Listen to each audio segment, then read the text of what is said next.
గారు, మా మండలాల పార్టీ అధ్యక్షులు 13 మండలాల పార్టీ అధ్యక్షులు, వేములవాడ పట్టణాధ్యక్షులు, సింగిల్ విండోల అధ్యక్షులు, ఇది కేవలం ముఖ్య నాయకుల సమావేశంగా ఈరోజు మనం పెట్టుకున్నాం. గౌరవనీయులైన ప్రజాప్రతినిధులు, మాజీ జెడ్పీటీసీలు, మాజీ ఎంపీపీలు, సర్పంచులు, ఎంపీటీసీ, సింగిల్ విండోల అధ్యక్షులు, కౌన్సిలర్లు, పేరు పేరున మా సెస్ ఉపాధ్యక్షుడు తమ్ముడు తిరుపతి గారు, సెస్ డైరెక్టర్లు, ఇంకా సీనియర్ నాయకులు, అదేవిధంగా ఇంకా చాలా మంది యువ మిత్రులు, విద్యార్థి విభాగానికి సంబంధించిన మిత్రులు, యువజన విభాగానికి సంబంధించిన మిత్రులు ఉన్నారు. వారందరికీ, వారితో పాటు ఈ కార్యక్రమంలో మరి ఈ జాతీయ రాజ్యాంగ దినోత్సవం రోజు జరుగుతున్న ఈ కార్యక్రమానికి విచ్చేసిన మా పత్రికా మిత్రులకు కూడా పేరు పేరున హృదయపూర్వకంగా నమస్కారాలు, హృదయపూర్వకంగా మీ అందరికీ కూడా స్వాగతం. సందర్భం మీకు తెలుసు, ఇప్పుడే పెద్దలు భారతరత్న డాక్టర్ బాబాసాహెబ్ అంబేద్కర్ గారికి నివాళులు అర్పించి వారు అందించిన రాజ్యాంగం ఏదైతే ఉన్నదో ఆ రాజ్యాంగం స్ఫూర్తిగా, ఆ రాజ్యాంగంనే మరి ఆలంబనగా చేసుకొని, ఆ రాజ్యాంగంలోని ఆర్టికల్ 3లో పొందుపరిచిన నిబంధన, ఒక కొత్త రాష్ట్రం ఏర్పాటుకు సంబంధించి దాని ఆధారంగానే మనకు ఈరోజు ఈ రాష్ట్రం దక్కింది. కాబట్టి ఆ మహనీయుడైన డాక్టర్ బాబాసాహెబ్ అంబేద్కర్కి మనందరం కూడా శాశ్వతంగా ఎల్లవేళలా తెలంగాణ అనే రాష్ట్రం ఉన్నంత కాలం రుణపడి ఉంటామనే మాట కూడా మరొకసారి తెలియజేస్తూ, బాబా చెప్పిన బాటలో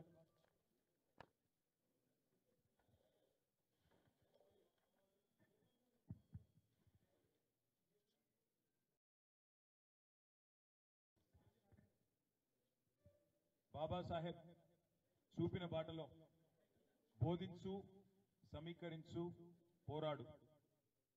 లక్షల సంఖ్యలో ప్రజల్ని ఎక్కడికక్కడ సమీకరిస్తూ తెలంగాణ రాష్ట్ర ఏర్పాటు ఆవశ్యకత, ఏర్పాటు ఎందుకు జరగాలి అనే అవసరాన్ని ఎప్పటికప్పుడు వారికి బోధిస్తూ, వివరిస్తూ, విడమర్చి చెప్తూ, సమస్యలు వచ్చినప్పుడు పోరాడు.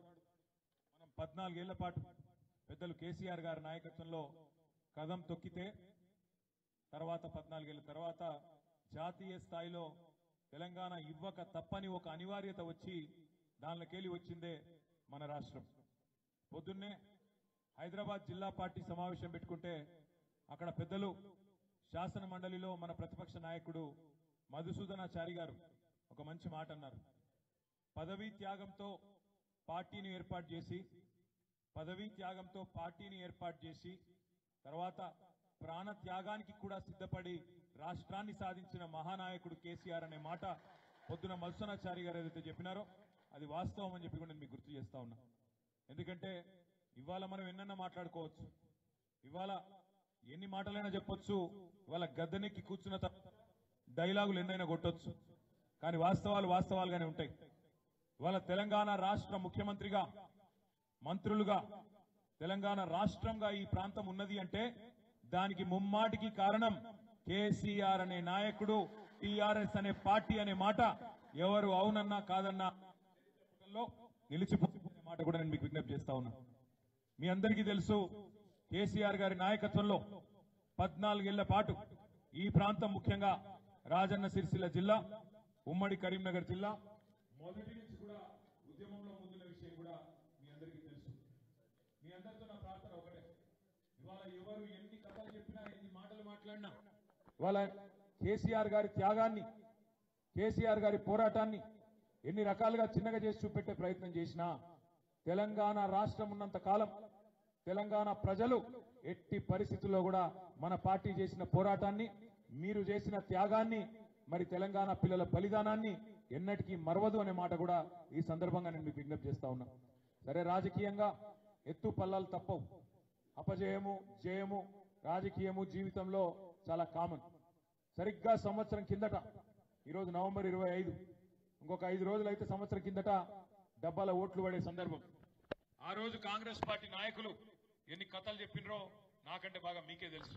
ఎందుకంటే సిరిసిల్లలో ఊరూరు నేను తిరగలే, నేను అక్కడ ఇక్కడ వేరే నియోజకవర్గాలు కూడా తిరిగినా, పార్టీ కార్యనిర్వాహక అధ్యక్షుడిగా ఉన్నా కాబట్టి వేరే నియోజకవర్గాల్లో కూడా ప్రచార బాధ్యత తీసుకొని నేను తిరిగినా. కేవలం మండల కేంద్రాలు, సిరిసిల్ల నియోజకవర్గ కేంద్రంలో మాత్రమే నేను ప్రచారం చేసిన. వేములవాడలో కూడా అన్ని మండలాలు తిరిగినా. వేములవాడలో వెంట్రుకవాసి తేడాతో 12,000 ఓట్లతో ఓడిపోయినాం, సిరిసిల్లలో గెలిచినాం. రాష్ట్రంలో మాత్రం అనుకోకుండా కాంగ్రెస్ పార్టీ ఏదైతే అరిచేతిలో స్వర్గం చూపెట్టిందో, అడ్డగోలు మాటలిచ్చి అడ్డగోలు హామీలిచ్చి ఆనాడు ప్రజలను మోసపిచ్చే విధంగా ప్రచారం చేసిందో, దానికి కొన్ని దగ్గరలా మన వాళ్ళు నమ్మి మోసపోయినరు. ఇవాళ సరిగ్గా సంవత్సరం తర్వాత పరిస్థితి ఏంది అని వెనకకి తిరిగి చూసుకుంటే, నేను కూడా తిరుగుతా ఉన్నా, మీరు చూస్తా ఉన్నారు. నిన్న సరిగ్గా ఈ సమయానికి నేను మహబూబాబాద్ లో ఉన్నా, మొన్న ఇంకెక్కడో ఉన్నా, తిరుగుతా ఉన్నా రాష్ట్రం అంతటా కూడా.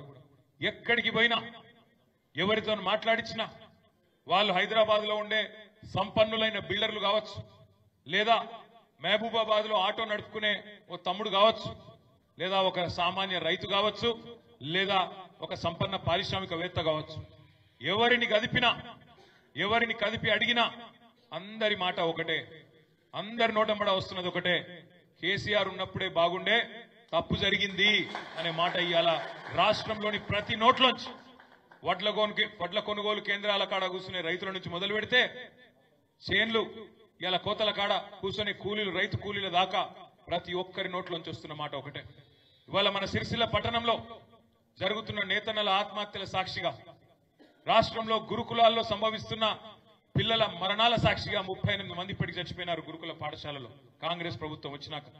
అదే మాదిరిగా రాష్ట్రంలో తిరిగి ప్రారంభమైన రైతన్నల ఆత్మహత్యల సాక్షిగా ఇవాళ ఏ వర్గం, ఒక్క వర్గం కూడా రాష్ట్రంలో సంతోషంగా లేదు. 6 గ్యారంటీలు అన్నారు, 100 రోజుల్లో అమలు చేస్తామన్నారు. కానీ ఈ రోజు వరకు సంవత్సరం తర్వాత వెనుకకి తిరిగి చూసుకుంటే అర గ్యారంటీ మాత్రమే అమలైంది. 6 గ్యారంటీలు కాదు, అర గ్యారంటీ, సగం గ్యారంటీ మాత్రమే. ఆ మహాలక్ష్మి స్కీముల సగం. ఏంటిది? Free bus. ఇక ఫ్రీ బస్సు అందం చెప్పరాదు, నేను చెప్తే మళ్ళా నా మీద కూడా కేసు పెడతాడు. ఇక ముఖ్యమంత్రి నన్ను ఎట్లా పట్టుకోవన్నా, ఎట్లా పెట్టాలని నన్ను చూస్తున్నాడు. పెట్టుకుంటాడు, పర్వాలేదు. మీలాంటి తమ్ముళ్ళు, మీలాంటి అక్కలు, చెల్లెలు, అన్నలు ఉన్నంత కాలం నేను ఎవరికి భయపడ. వాళ్ళను ఒక్కొక్కటి వాళ్ళు చేస్తున్న తప్పులు, వాళ్ళు చేస్తున్న అరాచకాలు, వాళ్ళు చేస్తున్న అవినీతి కార్యక్రమాలు తప్పకుండా బయట పెడుతూనే ఉంటాం. ఎవ్వని అయ్యకు కూడా భయపడమనే మాట కూడా ఈ సందర్భంగా నేను విజ్ఞప్తి చేస్తా ఉన్నారు కొంతమంది.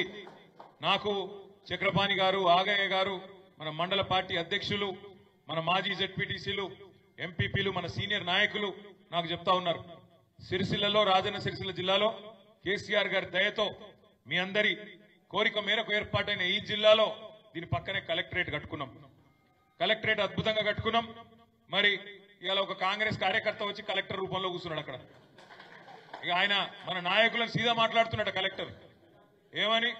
మీరు పార్టీ మారండి అని కలెక్టర్ చెప్తున్నాడు. ఒక అంత గొప్పడున్నాడు ఇక్కడ కలెక్టర్. ఒక ఇటువంటి సన్నాసులను ఇవాళ తీసుకొచ్చి కక్షపూరితంగా రాజకీయం చేసే ప్రయత్నం చేస్తా ఉన్నారు. ఏం పర్వాలేదు, ఏం ఫరకూడదు. టీఆర్ఎస్ ఎంట్రుక కూడా ఎవడు పీకలేడు అనే మాట కూడా చెప్తా ఉన్నారు. రేవంత్ రెడ్డి కాదు, వాని తాత, వాని జేజమ్మ దిగొచ్చినా కూడా రాజన్న సిరిసిల్ల జిల్లాలో మీ ఎంట్రుక కూడా ఎవడు పీకలేడు. దానికి బాధ్యత నాది. ఏం కాదు, జీవితం అనగా ఆడాడ తలుగుతాయి దెబ్బలు. మనం కూడా చూద్దాం ఎన్ని రోజులు చేస్తారు ఈ డ్రామా, ఎన్ని రోజులు ఈ కలెక్టర్లు, ఎన్ని రోజులు ఈ అధికారులు, ఎన్ని రోజులు ఈ పోలీసు వీళ్ళ నాటకాలు. మనం కూడా చూద్దాం. మంచిగా రాసి పెట్టుకోండి. నేను చెప్తున్నా, నేను అంత మంచోని నేను కాదు. నేను పక్కా చెప్తున్నా, ఇవాళ ఎవరెవరైతే బాగా అతి చేస్తుండ్రో, ఎవరెవరైతే కాంగ్రెస్ కార్యకర్తల్లాగా ఓవర్ యాక్షన్ చేస్తుండ్రో వాళ్ళకి నేను చెప్తున్నా, దీనికి వడ్డీతో సహా ఇచ్చే బాధ్యత నాది. నేనే తీసుకుంటా. నేనేదో ఉత్తగా చెప్తాను. మీకు తెలుసు, నాకు తెలుసు, కాంగ్రెస్ వాళ్ళకు కూడా తెలుసు.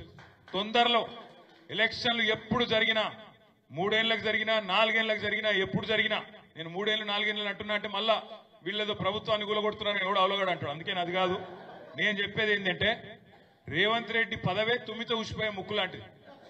ఢిల్లీలోనికి ఎప్పుడు కోపం వచ్చి అక్కడ సర్ది అయిందనుకో, ఇక్కడ తుమ్మిండి అనుకో, ఆయన దూసిపోతుంది. అందుకే అంటున్నా, ఏమన్నా జరగచ్చు. చిట్టినాయుడు గారి పదవి ఎప్పుడు పోతుందో ఎవరికి ఎరకలేదు. ఇవాళ ఎవరెవరైతే ఆ చిట్టినాయుడిని తీసుకొని ఎగిరిపడుతున్నా మన జిల్లాలో ఉండే కొంతమంది కాంగ్రెస్ సన్నాసులు ఉన్నారో వాళ్ళకి చెప్తున్నా, మీరు ఎన్నికల్లో మా మీద గెలవలేరు. ఇప్పుడు వరుసగా 5వ సారి నేను ఇక్కడ ఎమ్మెల్యేను, 5 ఎన్నికల్లో గెలిచిన. ఇక్కడ కాదు, మీతో ఎలక్షన్లో గెలిచే దమ్ము లేదు. ఏం చేయాలి మరి? ఇలా గెలిచినాం కదా, ప్రభుత్వం వచ్చింది కదా అని అడ్డం పెట్టుకొని, పదవి ఉన్నా లేకపోయినా ప్రజలు చీత్కరిస్తున్నా, ప్రజలు పక్కకొద్దు మీరు చీకొడుతున్నా, ఇవాళ అధికారులను అడ్డం పెట్టుకుని ఊరేగుతున్న సన్నాసులు ఎవరైతున్నారో వాళ్ళకి చెప్తున్నా నేను. కనీసం వీళ్ళకి ఎంత తెలివి తక్కువలంటే, నేను మొన్న చూసి నవ్వుకున్నా. ముఖ్యమంత్రి వచ్చిండు జిల్లాకు, ఏదో 4 మంచి మాటలు చెప్పిపోతారేమో అనుకున్నా. ఈ ముఖ్యమంత్రితో బాధ ఏంటంటే ఆయన బాలల దినోత్సవం కోతే కేసీఆర్ని తిట్టుడు, బాలల దినోత్సవం కోతే చార్మినార్ కాడ రాజీవ్ గాంధీ సద్భావన యాత్ర కోతే అక్కడ కేసీఆర్ని తిడతాడు. ఆఖరికి ఆయన బర్త్డే చేసుకుని యాదగిరి గుట్టకు పోయిన ఆ రోజు కూడా కేసీఆర్ని తిడుతుంది. ఇక సిరిసిల్లకు వచ్చినాక ఎట్లా తిడతాడు నీకు తెలుసు నాకు తెలుసు. ఇక ఒకటే తిట్లు. ఏమున్నది పరిపాలన సంవత్సరం చూస్తే ఏం జరుగుతున్నది? కేసీఆర్ దేవుని మీద ఒట్లు, కేసీఆర్ ను తిట్లు, హామీలకు మాత్రం తూట్లు. ఏమున్నది అంతకంటే పీకింది నువ్వు? మీరు ఆలోచన చేయండి. దేవుళ్ళ మీద ఒట్లు, కేసీఆర్ కు తిట్లు, హామీలకు తూట్లు. 6 గ్యారంటీలు 6 గ్యారంటీలు 6 గ్యారంటీలు అన్నారు. 6 గ్యారంటీ మాత్రమే అమలైంది. ఇంకొక్కటని అమలైందా? రుణమాఫీ అన్నం అయిందా? కాలేదు. ఊళ్ళల్లో కొద్ది ఇబ్బలు కొట్టట్టున్నారు కాంగ్రెస్ వాళ్ళను. మనం మీరు చూసిండ్రు కొడంగల్లా ఏమైంది? కొడంగల్లా సొంత నియోజకవర్గం ముఖ్యమంత్రి. ఇప్పుడు సొంత నియోజకవర్గంలో లొల్లైంది. మా దగ్గర కూడా అయింది. ఇక్కడ నేరేళ్ళలో అయింది. నేను పోలేదు హాస్పిటల్కు. వేములవాడకు పోయినా. వేములవాడ పోయి మొత్తం ఆ నేరేళ్ల బాధితులు అక్కడుంటే కలిసిన వాళ్ళకు న్యాయం చేస్తాను మాట ఇచ్చినా, ఎంతో కొంత న్యాయం చేసే ప్రయత్నం చేసిన. సరే మీరు దాన్ని రాజకీయం చేయవేనరు, ఎందెందో చేస్తామనుకున్నారు. ఆఖరికి మళ్ళీ అదే నేరేళ్లలో నాకు ఆ గ్రామంలో కూడా బ్రహ్మాండమైన మెజారిటీ ఇచ్చి మా నాయకులందరూ తంగలపల్లిలో ఆ గ్రామంలో ఉండే దళితులు, బీసీలు, ఆ గ్రామంలో ఉండే ప్రతి వర్గం మళ్ళా కేసీఆర్ గారి నాయకత్వానికే, మీరు ఎంత రాజకీయం చేయవైనా మళ్ళా కేసీఆర్ గారికే ఓట్లు కూడా వేసిండ్రు. అందుకే నేను ఏమంటున్నా అంటే ప్రజాస్వామ్యంలో ఎక్కడన్నా పొరపాట్లు జరిగితే, తప్పులు జరిగితే, తెలియకనో తెలిసో జరిగితే పాలకులకు ఉండాల్సిన ఇంగితం ఏంటంటే పోవాలి, కూసోవాలి, అవసరమైతే 4 దొబ్బులు తినాలి, కానీ వాళ్ళ మనసు గెలుచుకునే ప్రయత్నం చేయాలి. అది చేయకుండా ఏం చేస్తున్నారండి? ఇవాళ కొడంగల్లో పేదల రైతుల భూములు గుంజుకుంటారట. 60 లక్షలు 70 లక్షల ఎకరం చేసే భూమిని గుంజుకునే ప్రయత్నం. పాపం రైతులు అడిగిండ్రు, మాకు ఎక్కువ రేటు చూస్తామన్నారు. మాట్లాడినోడు ఉన్నాడు వాళ్ళతో. 9 నెలల నుంచి కొట్లాడుతుంటే అడిగినోడు లేడు, మాట్లాడినోడు లేడు, కనీసం పట్టించుకున్నోడు లేడు. ముఖ్యమంత్రి సొంత నియోజకవర్గం. సరే ముఖ్యమంత్రి అంటే బిజీగా ఉంటాడు, పర్వాలేదు అనుకోవచ్చు, కానీ ఆయన మాట్లాడాడు. వాళ్ళు అన్నున్నాడు అక్కడ తిరుపతి రెడ్డి అని. ఆయన దాదాగిరి గుండాగిరి. ఇక మీదికెళ్ళి ఆ జిల్లా మంత్రి ఉన్నాడు, ఆయన పట్టించుకోడు. పరిశ్రమల మంత్రి ఉన్నాడు, ఆయన పట్టించుకోడు. మరి 9 నెలలు ఎవరు పట్టించుకోరు. టెంట్లు వేసిండ్రు, లొల్లి పెట్టిండ్రు, పాదయాత్ర చేసిండ్రు. ఆఖరికి కలెక్టరు అధికారులు పోయి ప్రజాభిప్రాయ సేకరణ బహిరంగ విచారణ పెడితే కడుపు మండిన రైతులు నిరసన చెప్పిండ్రు, వాళ్ళని ఉరికిచ్చిండ్రు. కలెక్టర్ పోయింది కాబట్టి ఉరికిచ్చిండ్రు. అదే రేవంత్ రెడ్డి పోతే మాత్రం ఉరికిచ్చకూడదు పక్క. ఇది ఇవాళ పరిస్థితి రాష్ట్రంలో. ఏం చేసినావు సంవత్సర కాలంలో అని చూస్తే ఏం చేసిండు రేవంత్ రెడ్డి గారు? ఒక్కటే ఒకటి చేసిన పని, అదాని కోసం చేసిండు పని, అల్లుని కోసం చేస్తున్నాడు, తమ్ముళ్ళ కోసం అన్నల కోసం చేస్తున్నాడు, బావమరిదికి అమృతాన్ని పంచి పెడుతున్నాడు. ఇక పోయిండు, ఢిల్లీకి పోయిండు. 28 సార్లు ఎక్కే విమానం, దిగే విమానం. ఫ్లైట్ ఖర్చులు బొక్క తప్ప వచ్చింది ఏమీ లేదు. 28 సార్లు పోతే 28 రూపాయలు కూడా రాలే. ఇది వాస్తవం. ఒక రేవంత్ రెడ్డే కాదు, 8 మంది బీజేపీ ఎంపీలు గెలిచారు.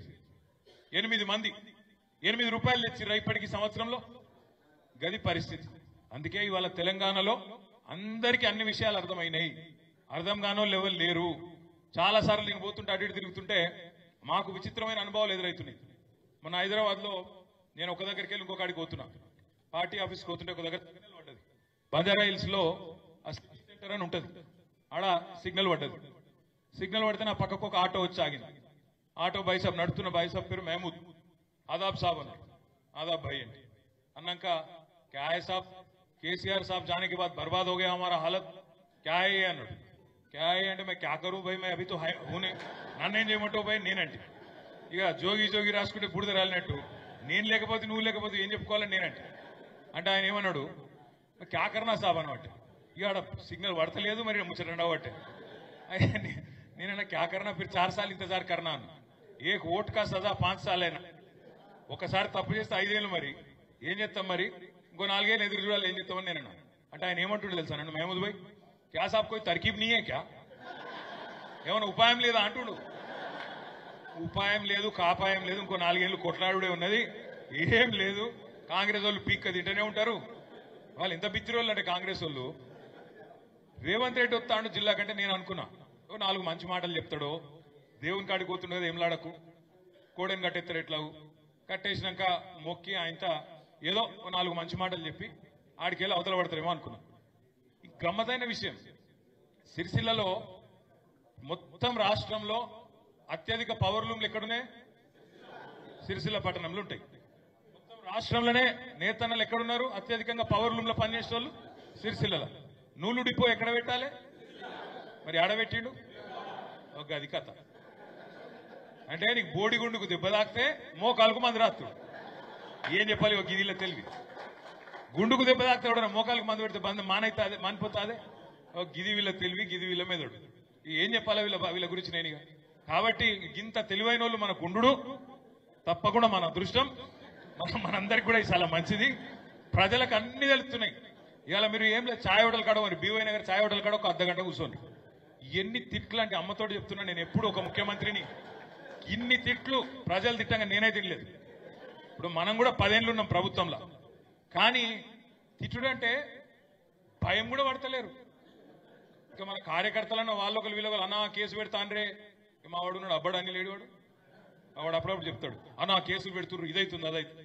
నేను అంటే అంటున్నా, అరే కేసులు పెడితేనే లీడర్లు అవుతారా, నువ్వు భయపడకరా అని నేను చెప్తున్నా.